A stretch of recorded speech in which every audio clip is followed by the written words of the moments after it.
प्रदेश में महिलाओं के साथ हो रही घटनाओं के बाद भी पुलिस अपनी कार्यप्रणाली को सुधारने का नाम नहीं ले रही। घटना होने के बाद कई दिनों तक पीड़िताओं का मुकदमा दर्ज नहीं किया जाता। ये ताजा मामला जालौन का है, जहां पर आज एक युवती को शादी का झांसा देकर उसके साथ गैंग रेप का मामला सामने आया है, जिसमें युवती ने 5 दिन पहले 3 युवकों पर शादी का झांसा देकर अगवा करके गैंग रेप का आरोप लगाया। थाना प्रभारी ने घटना के 5 दिन बीत जाने के बाद भी पीड़िता की तहरीर पर मुकदमा पंजीकृत नहीं किया। पीड़िता जब सीओ के पास फरियाद लेकर पहुंची, तब जाकर पुलिस ने 3 की जगह सिर्फ 1 युवक के खिलाफ मुकदमा दर्ज करने की कार्रवाई की। दीपक नाम का लड़का था, एक रवि नाम का लड़का था। उन्होंने मुझसे कहा बड़ा भाई झांसी में रहता, वहाँ पर चलो, वहीं पे शादी करेंगे। कितने लोग थे उनके साथ? 4 लोग। अच्छा, तो किस तरीके की घटना को अंजाम दिया? उन्होंने मेरे साथ गलत बलात्कार किया है। तो सीओ साहब से शिकायत की है, क्या आश्वासन दिया उन्होंने? उन्होंने कहा केलिया थाने जा, पर मेरे केलिया थाने में कोई नहीं सुनी। ये मामला केलिया थाना क्षेत्र के गांव का है। पीड़िता का कहना है कि उसकी जान पहचान का एक युवक अपने एक साथी के साथ आया और उसको अपने साथ बाइक पर ले गया।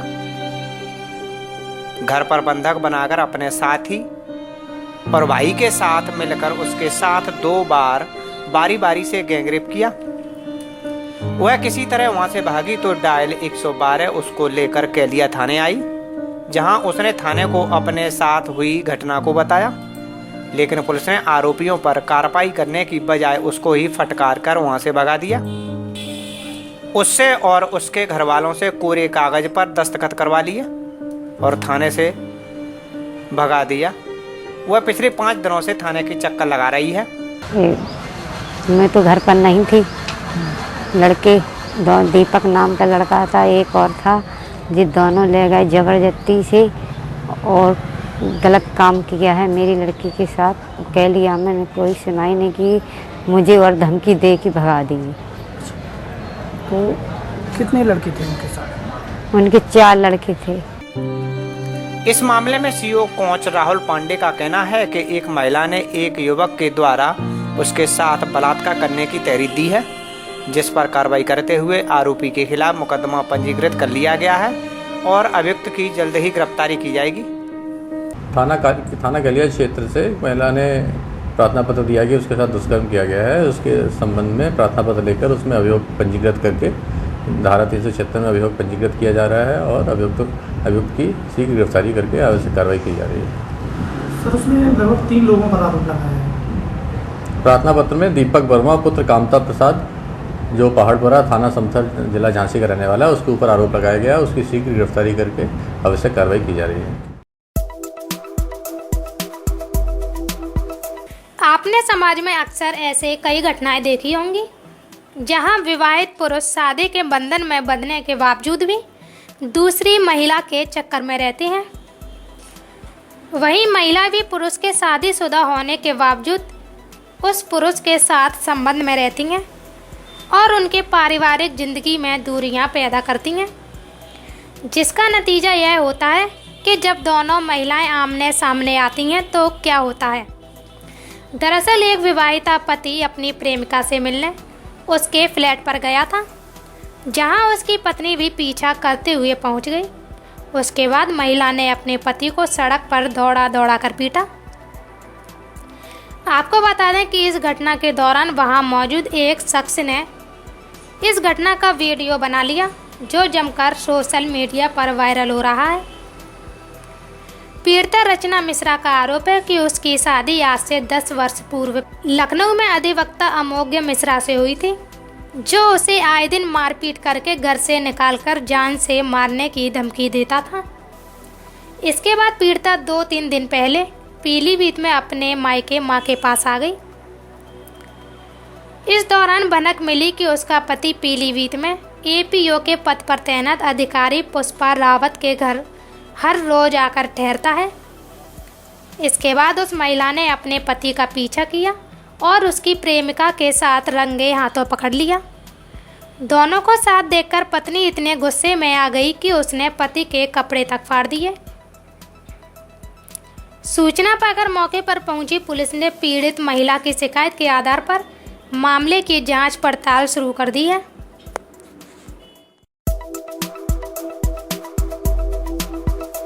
फिरोजाबाद के थाना क्षेत्र शिकोहाबाद में उस समय हड़कंप मच गया जब एक युवक ने घर में फांसी लगाकर आत्महत्या कर ली।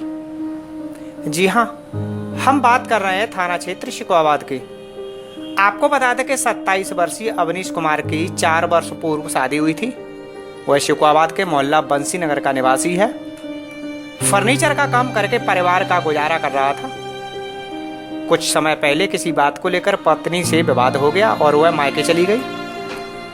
2 अक्टूबर को अवनीश अपनी पत्नी को बुलाने ससुराल गया था, लेकिन वह नहीं आई। शाम को घर आया और कमरे में जाकर फांसी लगाकर आत्महत्या कर ली। सुबह परिजनों को पता चला तो घर में कोहराम मच गया। सूचना पर पहुंची पुलिस ने सबको पोस्टमार्टम के लिए भेज दिया है। घर में हुई अकाल मृत्यु को लेकर कोहराम मचा हुआ है। ऐसा हुआ था कि परसों इन दोनों में लड़ाई हुई। दोनों में लड़ाई होने के बाद में अकेली मम्मी चली गई थी यहाँ से चाचा घर पर। घर में कोई था नहीं, भैया चला गया था काम पर, ये अवनीश। हम भी घर पर थे नहीं, हमारी बच्ची थी। उसने देख लिया, हमारा छोटा भाई पड़ा था, ऊपर बैठा था छत पर। उसने कही चाचा ऐसे बात है। अवनीश पहुँचा, अवनीश से किया इसने फ़ोन किया तो अवनीश पहुँचा चौराहे पर। चौराहे से इससे कहा कि चलो घर चल रहे हैं। तो घर से मोटरसाइकिल उतर गई। उतरने के बाद में इसने कही कि हम अपने बुआ के यहाँ जाएंगे। तो बुआ के यहाँ उसमें पहुँची है। वहाँ पहुँचाने के बाद में इससे कुछ कहा हो या कहाँ सुनी हुई है तो फिर ये चला आया। फिर कल इसके बाप आया था माँ अपनी बुआ के यहाँ, अपनी बहन के यहाँ। तो माँ से बुलाया गया। माँ इससे बातचीत हुई। होने के बाद में चला आया ये। मम्मी गई थी मेरी, माँ से लौट के उसके बाद में ये फिर उसकी औरत ने किया फ़ोन, कपड़े मंगाए। तो ये कपड़े देने गया। तो इस कपड़े देने के बाद में इसने कहा चल नहीं घर, चल घर चलते हैं। तो उसने कहा कभी नहीं, 4-6 दिन में चलेंगे यहाँ। वहाँ से आने के फांसी लगाई है? नहीं, वहाँ से आने के नहीं। हाँ। वो तो वहाँ से आ गया था करीब 5 बजे करीब, कपड़े देके 4-5 बजे। फिर उसके बाद में खाना वाना खाया, कोई दिक्कत नहीं, बेटा उठा रहा है। उसके बाद में पता नहीं रात में लेटने गया। घर में कोई ऐसा जिक्र नहीं किया? हाँ, उसने कुछ जिक्र ही नहीं जिलाया ऐसा। तो कोई बात हमसे कही है।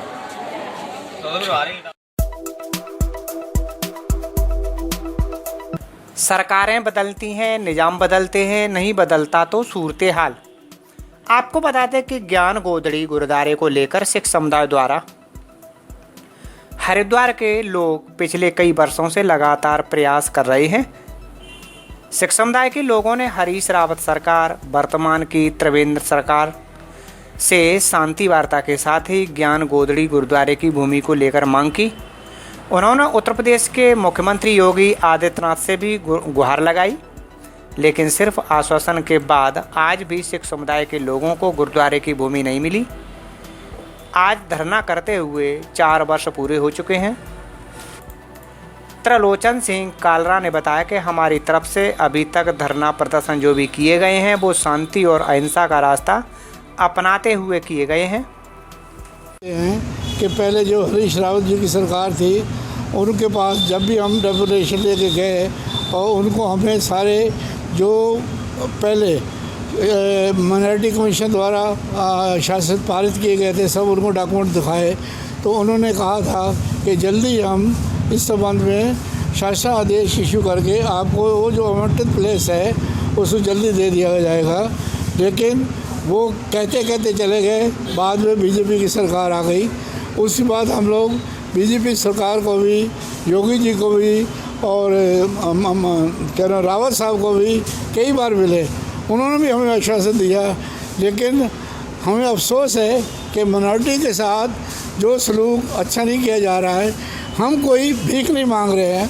हम जो गुरु नानक देव जी का महाराज का ऐतिहासिक स्थान था उसको सरकार ने जो तोड़ा है उसकी एवज में जो नेशनल माइनॉरिटी कमीशन ने डिसीजन लिया है उसके हिसाब कह रहे हैं कि हमको जो आवंटित प्लेस किया है उसको दिया जाए और हर की बॉडी पर मेमोरियल बनाने के लिए जगह दी जाए।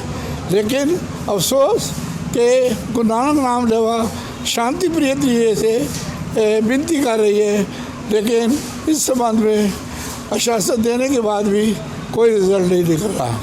हम 4 तारीख को एक विशेष धार्मिक दीवान जो 5वां साल धरने का शुरू हो रहा है इस स्थान पर करेंगे और उसमें संगतें गुरु नानक देव पहुँचेगी और दोबारा सारी संगतों की ऐसा अरदास करेंगे कि गुरु महाराज कृपा करे और इस सरकार को भी सुबुद्धि दे ताकि जल्दी ही इस संबंध में आदेश पारित करें। अपना जो मंदिर बनाना था उसको मंदिर तो बना लिया, लेकिन हमारे जो स्थान है एक के बाद एक 3 तोड़े गए हैं, वो हमें नहीं मिल रहे। हम आस करते हैं कि सरकार शीघ्र ही इस संबंध में निर्णय लेगी। संत जगजीत सिंह ने बताया कि यही सही नहीं है। हमने गुरुद्वारे की मांग को लेकर सभी से वार्ता की, लेकिन आज भी गुरुद्वारे के लिए कोई भी सही सुझाव सरकार नहीं दे पाई है।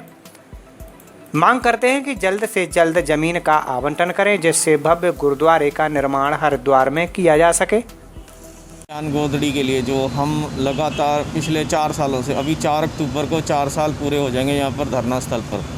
धन धन साहिब श्री गुरु ग्रंथ साहिब महाराज जी की पावन पवित्र हजूरी के अंदर सारी गुरु नानक नाम लेवा संगत इस संघर्ष में अभी तक भी लगी हुई है।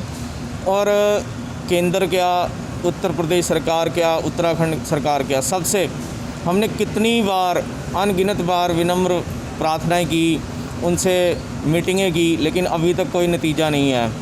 तो हमारे अंदर, सबके अंदर बहुत सारा, गुरु नानक नाम लेवा संगतों के अंदर बहुत सारा रोष है कि इतना कुछ होते हुए भी गुरु नानक देव जी के याद में जो हरिद्वार में स्थान है वो आज तक प्राप्त नहीं हुआ। हम इसके लिए आगे भी संघर्ष करते रहेंगे और गुरु साहब से प्रार्थना करते रहेंगे कि ये कार्य जल्दी से जल्दी गुरु साहब इनकी बुद्धि शुद्ध करके जल्दी से जल्दी करवाएं। हाथरस के चंदप्पा क्षेत्र में सामूहिक दुष्कर्म की पीड़िता के गांव को आज मीडिया के लिए खोल दिया गया। बीते कुछ दिनों से पूरे गांव में बैरिकेडिंग की गई थी और मीडिया का प्रवेश भी वर्जित कर दिया गया था। हालांकि प्रशासन से यह अनुमति सिर्फ मीडिया को ही है, यानी राजनीतिक व्यक्ति कोई गांव में नहीं जा सकता। उधर दोपहर के करीब अब राहुल गांधी और प्रियंका गांधी समेत कुल 5 लोगों को हाथरस जाने की अनुमति मिली है। ये बात खुद राहुल गांधी ने अपनी कार की छत पर चढ़कर माइक से लोगों को बताई। आपको बता दें कि मुख्यमंत्री जी ने एसआईटी का गठन किया है जिसमें डीआईजी लेवल के अधिकारी और महिला अधिकारी भी हैं। एसआईटी ने अपना काम शुरू कर दिया है। परिवार वालों के बयान ले लिए गए हैं। मुख्यमंत्री ने कई अधिकारियों को निलंबित किया है। गांव में अस्थायी रूप से सुरक्षा व्यवस्था बनी रहेगी। इसके अलावा परिवार की जो बातें मीडिया द्वारा उठाई जा रही थी वो परिवार के लोगों ने भी उठाई। उन सब पर बात होगी, जांच होगी। प्रियंका गांधी अपनी कार खुद चलाकर हाथरस के लिए रवाना हुई हैं। उनके साथ राहुल गांधी भी मौजूद हैं। इन लोगों के डीएनडी के रास्ते हाथरस जाने के चलते फ्लाईओवर पर सुरक्षा व्यवस्था कड़ी कर दी गई है। हाथरस में युवती के साथ हुए दुराचार का मामला थमने का नाम नहीं ले रहा। इसी को लेकर हरिद्वार में भी लगातार धरना, पुतला दहन, कैंडल मार्च जारी है। ऐसे में अब दलित समाज भी रोड पर आ गया है और उन्होंने साफ तौर पर ये कह दिया कि आज से हम सफाई व्यवस्था को ठप करने जा रहे हैं। जब तक मनीषा को न्याय नहीं मिलेगा तब तक हमारा आंदोलन, धरना प्रदर्शन ऐसे ही चलता रहेगा। वो बेटी स्कूल जारी, हम लोग ये कहते हैं कि हमारी सरकार ने, जो मोदी सरकार, उसने कहा बेटी बचाओ बेटी पढ़ाओ। जब बेटी जो पढ़ नहीं रही है वो खेत जा रही है तो उसकी जो है बलात्कार के बाद हत्या कर जाती है। जब वो स्कूल जा रही है तो उसको इंजेक्शन दे के उसकी टांग तोड़ के बलात्कार करके उसकी हत्या कर दी जाती है। भाई ये क्या है? बेटी बचाओ बेटी पढ़ाओ। जो पढ़ना चाहती है उसके साथ बलात्कार, उसकी हत्या। जो मेहनत कर रही है उसके साथ बलात्कार, उसकी हत्या। तो यहाँ सरकार का कहीं ना कहीं रोल है। सरकार को भुगतना पड़ेगा, भुगतना पड़ेगा, भुगतना पड़ेगा। ये मेरा खुले मन से सफाई कर्मचारियों, जो परिवार है, जो पूरी स्वच्छता कोविड में हमने सरकार के साथ मेहनत की है, इस शहर के साथ मेहनत की है, पूरे हमने समाज को स्वच्छता प्रदान की है, और आज इसी स्वच्छता की बेटी के साथ ये अनहोनी हो, दुर्भाग्य है। नाइंसाफी को बर्दाश्त नहीं करेंगे। जिस तरह से यूपी सरकार ने दोषी अधिकारियों को सिर्फ निलंबन करके छोड़ दिया है, उन पर SC/ST एक्ट में मुकदमा दर्ज हो, दोषियों को फांसी दी जाए और जब तक ये कार्रवाई नहीं होगी तब तक कोई भी सफाई कर्मचारी काम पर नहीं जाएगा। मजदूर महासंघ का अध्यक्ष सत्या सहमल अपने सारे सभी सफाई कर्मचारियों को लेकर आज मैंने आंदोलन किया है। हाथरस में जो घटना हुई है बहुत ही दिल दहला देने वाली घटना है।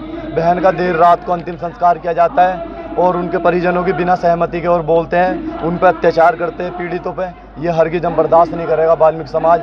इसीलिए हमने आज आंदोलन किया है। और सफाई व्यवस्था मैं ऐलान करता हूँ सभी सफाई कर्मचारियों को, वाल्मीकि समाज को, कि पूरे भारत में संपूर्ण तौर से सफाई कर्मचारी अपना काम रोक दे, सफाई व्यवस्था रोक दी जाए, क्योंकि ये अत्याचार जो हो रहा है हरगिज़ बर्दाश्त नहीं करेंगे। वाल्मीकि समाज अब जाग उठा है और वो परिवार अकेला नहीं है। हर वाल्मीकि समाज का बच्चा, हर दलित कम्युनिटी SC ST OBC के कंधे से कंधा मिला के खड़े हैं। और इस आंदोलन के अगर इंसाफ नहीं मिला बड़े से बड़ा आंदोलन करेंगे, हम रोड पे उतरेंगे। लेकिन जब तक उन चारों दोषियों को फांसी नहीं दी जाएगी हम इससे बड़ा भी आंदोलन करेंगे।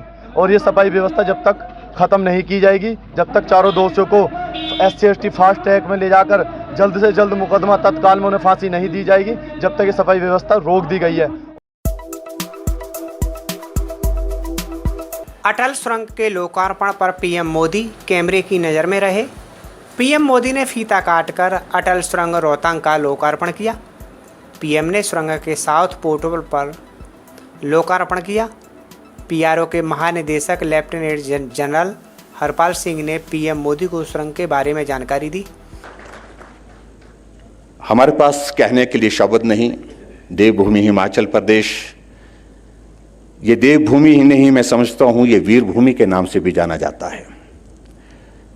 कभी भी देश के सामने कोई भी चुनौती आई, ऐसी परिस्थिति में हिमाचल भले ही प्रदेश छोटा, लेकिन हिमाचल का योगदान उसमें हमेशा अपने आकार से बहुत ज़्यादा रहा है।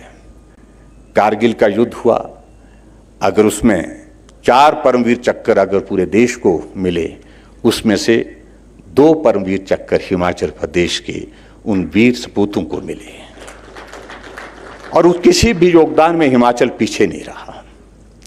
और आज ये टनल जब बन करके तैयार हो रही है, मैं समझता हूं कि एक बहुत बड़ी बाधा लाहौल के लोगों के लिए रहती थी। 4 महीने के लिए आना जाना बंद हो जाता था। कोई बीमार हो जाता था, हमें कहा जाता है कि हेलीकॉप्टर भेजो, और हेलीकॉप्टर भी अगर हम भेजते तो परिस्थितियां कई बार ऐसी बन जाती कि रोहतांग दर्रे से वापस मुड़ना पड़ता था। मौसम खराब होता था, हवाएं बहुत तेज चलती हैं। ऐसी परिस्थिति में बहुत कठिनाई के दौर में से जब लाहौल के लोगों को गुजरना पड़ता था, वो भी बहुत सरल हो गया। इस टनल का बहुत बड़ा योगदान पर्यटन की दृष्टि से भी रहेगा। इससे पहले प्रधानमंत्री मोदी मनाली के सासे हेलीपैड पर पहुंचे। सासे हेलीपैड पर रक्षा मंत्री राजनाथ सिंह और CM जयराम ठाकुर ने स्वागत किया। जब से आपने प्रधानमंत्री के रूप में अपनी जिम्मेदारी संभाली है, बराबर इस अटल टनल रोहतांग के बारे में आपने चिंता की है, आपका इन्वॉल्वमेंट रहा है, जानकारी हासिल करते रहे कि क्या प्रगति है, और आपने इसकी विशेष चिंता की कि समय से यह टनल पूरा हो जाए। तो आपके इस इन्वॉल्वमेंट के लिए प्रधानमंत्री जी मैं आपके प्रति आभार व्यक्त करना चाहता हूं। और हमारे बॉर्डर रोड ऑर्गेनाइजेशन के अधिकारियों ने, अन्य कर्मियों ने और उनके साथ जो अन्य एजेंसीज काम कर रही थी, उन्होंने जितनी तत्परता के साथ काम किया है, और बॉर्डर रोड ऑर्गेनाइजेशन और उन एजेंसियों के काम करने वाले लोग सचमुच काम करते समय जिंदगी और मौत का वह खेल खेलते हैं। जिंदगी हथेली पर लेकर वह काम करते हैं।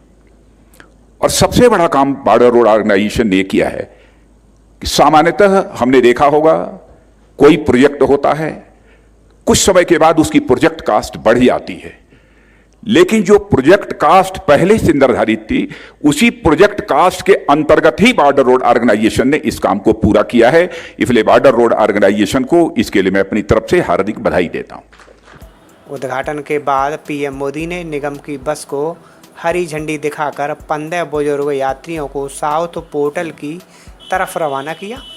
सुरंग से गुजरने के बाद नॉर्थ पोर्टल में सिसु झील के पास चंद्रा नदी के बीच एक टापू में मोदी लाहौल के 200 लोगों को संबोधित किया। सुरंग शुरू होने से अब लाहौल के लोग सर्दियों में बर्फबारी के चलते 6 माह तक शेष दुनिया से नहीं कटेंगे। सुरंग बनने से आवागमन लगातार जारी रहेगा। सेना इस मार्ग से चीन से सटी सीमा, लद्दाख, पाकिस्तान से सटे कारगिल तक आसानी से पहुंच जाएगी। सुरंग से मनाली और लेह के बीच की दूरी 46 किलोमीटर कम हो गई है। मात्र 1.5 घंटे में मनाली से केलांग पहुंच जाएंगे। सुरंग से सूबे के पर्यटन को भी गति मिलेगी। दशकों पुराना इंतजार खत्म हुआ है। मेरा बहुत बड़ा सौभाग्य है कि आज मुझे अटल टनल के लोकार्पण का अवसर मिला है। और जैसा अभी राजनाथ जी ने बताया, मैं यहां संगठन का काम देखता था। यहाँ के पहाड़ों, यहाँ की वादियों में अपना बहुत ही उत्तम समय बिताता था। और जब अटल जी मनाली में आके रहते थे तो अक्सर उनके पास बैठना, गपशप करना। और मैं और धूमल जी एक दिन चाय पीते पीते इस विषय को बड़े आग्रह से उनके सामने रख रहे थे। और जैसा अटल जी का विशेषता थी, वो बड़ी आंखें खोल करके हमें गहराई से पढ़ रहे थे कि हम क्या कह रहे हैं। फिर मुंडी हिला देते थे, हाँ भाई। लेकिन आखिरकार जिस बात को लेकर मैं और धूमल जी उनसे लगे रहते थे, वो सुझाव अटल जी का सपना बन गया, संकल्प बन गया। और आज हम उसे एक सिद्धि के रूप में अपनी आंखों के सामने देख रहे हैं। इससे जीवन का कितना बड़ा संतोष हो सकता है, आप कल्पना कर सकते हैं। अब से पहले, कुछ मिनट पहले, हम सब ने एक मूवी भी देखी और मैंने वहां एक पिक्चर गैलरी भी देखी, the making of Atal tunnel. अक्सर लोकार्पण की चकाचौंध में वो लोग कहीं पीछे रह जाते हैं जिनके परिश्रम से ये सब संभव हुआ है। अभेद्य पीर पंजाल का उसको भेद कर एक बहुत कठिन संकल्प को आज पूरा किया गया है। इस महायज्ञ में अपना पसीना बहाने वाले, अपनी जान जोखिम में डालने वाले मेहनतकश जवानों को, इंजीनियरों को, सभी मजदूर भाई बहनों को आज मैं आदर पूर्वक नमन करता हूं। साथियों, अटल टनल हिमाचल प्रदेश के एक बड़े हिस्से के साथ साथ नए केंद्र शासित प्रदेश लेह लद्दाख की भी लाइफलाइन बनने वाला है। अब सही मायनों में हिमाचल प्रदेश का ये बड़ा क्षेत्र और लेह लद्दाख देश के बाकी हिस्सों से हमेशा जुड़े रहेंगे। प्रगति पथ पर तेजी से आगे बढ़ेंगे। इस टनल से मनाली और केलांग के बीच इसकी दूरी 3-4 घंटे कम हो ही जाएगी। पहाड़ के मेरे भाई बहन समझ सकते हैं कि पहाड़ पर 3-4 घंटे की दूरी कम होने का मतलब क्या होता है। साथियों, लेह लद्दाख के किसानों, बागवानों, युवाओं के लिए भी अब देश की राजधानी दिल्ली और दूसरे बाजार तक उनकी पहुंच आसान हो जाएगी, उनका जोखिम भी कम हो जाएगा। यही नहीं, ये टनल देवधारा हिमाचल और बुद्ध परंपरा के उस जुड़ाव को भी सशक्त करने वाली है जो भारत से निकलकर आज पूरी दुनिया को नई राह, नई रोशनी दिखा रही है। इसके लिए हिमाचल और लेह लद्दाख के सभी साथियों को बहुत बहुत बधाई। साथियों, अटल टनल भारत के बॉर्डर इंफ्रास्ट्रक्चर को भी नई ताकत देने वाली है। ये विश्व स्तरीय बॉर्डर कनेक्टिविटी का जीता जागता प्रमाण है। हिमालय का ये हिस्सा हो, पश्चिम भारत में रेगिस्तान का विस्तार हो, या फिर दक्षिण और पूर्वी भारत का तटीय इलाका, ये देश की सुरक्षा और समृद्धि दोनों के बहुत बड़े संसाधन है। हमेशा से इन क्षेत्रों के संतुलित और संपूर्ण विकास को लेकर यहां के इंफ्रास्ट्रक्चर को बेहतर बनाने की मांग उठती रही है, लेकिन लंबे समय तक हमारे यहां बॉर्डर से जुड़े इंफ्रास्ट्रक्चर के प्रोजेक्ट या तो प्लानिंग के स्टेज से बाहर ही नहीं निकल पाए, या जो निकले वो अटक गए, लटक गए, भटक गए। अटल टनल के साथ भी कभी कभी तो कुछ ऐसा महसूस भी हुआ है। साल 2002 में अटल जी ने इस टनल के लिए अप्रोच रोड का शिलान्यास किया था। अटल जी की सरकार जाने के बाद जैसे इस काम को भी भुला दिया गया। हालत ये थी कि साल 2013-14 तक टनल के लिए सिर्फ 1300 मीटर यानी 1.5 किलोमीटर से भी कम काम हो पाया था।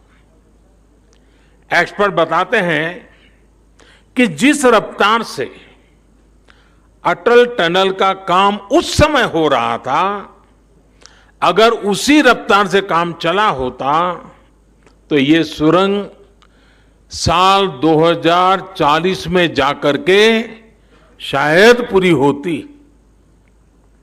आप कल्पना करिए, आपकी आज जो उम्र है उसमें 20 वर्ष और जोड़ लीजिए, तब जाकर लोगों के जीवन में ये दिवस आता, उनका सपना पूरा होता। जब विकास के पथ पर तेजी से आगे बढ़ना हो, जब देश के लोगों के विकास की प्रबल इच्छा हो, तो रफ्तार बढ़ानी ही पड़ती है। अटल टनल के काम में भी 2014 के बाद अभूतपूर्व तेजी लाई गई। बीआरओ के सामने आने वाली हर अड़चन को हल किया गया। नतीजा ये हुआ कि जहां हर साल पहले 300 मीटर सुरंग बन रही थी, उसकी गति बढ़ाकर 1400 मीटर प्रति वर्ष हो गई। सिर्फ 6 साल में हमने 26 साल का काम पूरा कर लिया। साथियों, इंफ्रास्ट्रक्चर और बड़े प्रोजेक्ट के निर्माण में देरी से देश का हर तरह से नुकसान होता है। इससे लोगों को सुविधा मिलने में तो देरी होती है, इसका खामियाजा देश को आर्थिक स्तर पर उठाना पड़ता है।